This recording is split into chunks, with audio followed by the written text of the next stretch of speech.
Kisii nigo ababwatani bechikanisa korwase chidini au kubwatarana nebyombe au babeire bawe sokia na gochaka umurobere obukoraria omorembe ase county ya Kisii yani gagocha magega yebikora gukorekana gusekorokana koinekiwa ase county ya Kisii anene ase gatiabarai ase barure ama ase babeire bakuruko boria ocha asabarai koinekia maskani nabayigokorwa oburayo buya asokoreto morembe imeye county ya Kisii. Mulika Mildred Mumanyi norboti urwasobwagare.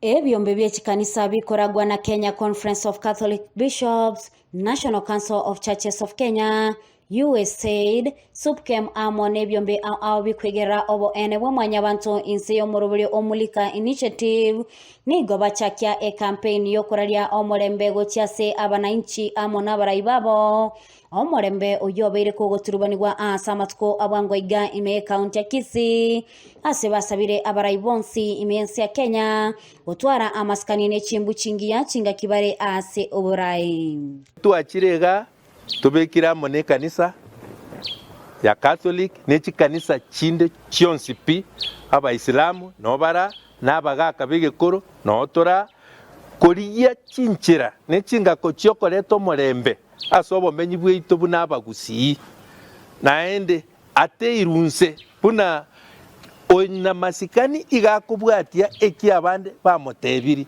twasabirwe asenge njo komenya nobo menyo buya tutware ne chimbu chingiye cy'uburai erinde abagukina na barore na uburai mbore asa eviongozi no morayi umuronge no yokoreta obomo n'ubwanjani n'amagendero asa abantu tariyo yogo leta obobe ne chindamwamu no koiguna ne chisegi asa abantu igo twacha gotena uburai mbora nguru konanga ina ni morai moronge onakerenga asa abantu baye na kitwachira une community and the stakeholders. So thank you so much Mulika Initiative for this moment. Thank you so much for this dialogue because it's an eye opener. It's something that is bringing together everyone to be able to air their views and also implement and give new ways on how we move forward in addressing some of these issues. Yeah. Nigo babulire abarai guchigwanchira na chingwana chabene lyogokora okuboro kwa morembe nabo igogo chakulia chinchira chingiya cyogo chakugayana emechando ati yabo kubwa korenta chiburaburu. We are calling upon each and every stakeholder, each and upon everyone around this community to speak up and address such illnesses and happenings that are happening around in Kisii. So it's a collective initiative that we are advocating for peace and then encouraging our leaders for dialogue, encouraging the people within the community to have dialogues and conversation. If there are issues that need to be addressed, then they should be addressed in an amicable way than having violence that we've been experiencing. So we urge everyone to be part of this process and all the stakeholders and all the duty bearers, the people who are mandated to enforce law and adhere to the rule of law, and more especially to our leaders, to look into the national values and principles that are governing this country under Article 10 of the Kenyan Constitution. Let us uphold that particular article that is very key in entrenching the rule of law within the society.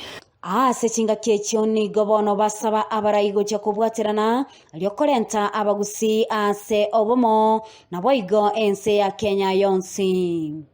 Kwa hivyo sisi tuna haja kubwa kwenu viongozi kwamba jameni, amani ndio jukumu lenu kubwa. Kwa hivyo hatuna budi kama viongozi wa kidini tuwaombe jameni, kwa niaba ya watu wote, sura inaonekana sura mbaya, nchi nzima inaonekana, watu wanajulikana kwamba hatuna amani baina yetu. Kwa hivyo yetu ni kuomba ndugu zangu tushikamane, tuunganishe watu, tuombeane msamaha kama tulikoseana, binadamu lazima anakosea. Kuripotelea egetaseni kya Ndizi TV, Mildred Mumanyi.